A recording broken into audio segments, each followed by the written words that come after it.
Haïti n'est pas pauvre à cause du Canada, ni de la France, ni des États-Unis. Haïti est pauvre à cause des Haïtiens eux-mêmes.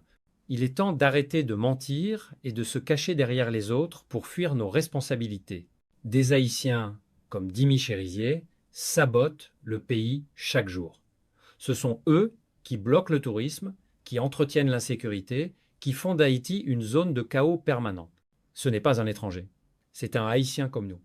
Moïse Jean-Charles ne veut jamais de stabilité, parce que le désordre est son fonds de commerce. Tant que le pays est en feu, lui encaisse. Manifestations à répétition, blocage, instabilité, voilà comment il gagne de l'argent. Un pays stable ne l'intéresse pas. Andy Apped et ceux de son clan écrasent le peuple sans pitié. Ce sont eux qui pompent les richesses du pays, qui exploitent la misère, tout en se présentant comme des sauveurs. En réalité, ils sont une partie du problème.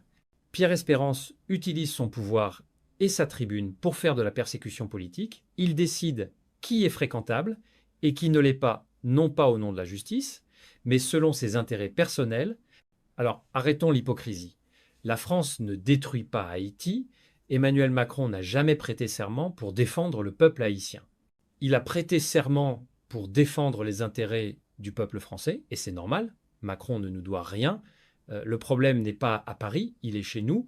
Le vrai cancer d'Haïti, ce sont des Haïtiens qui détruisent Haïti pendant que le peuple crève.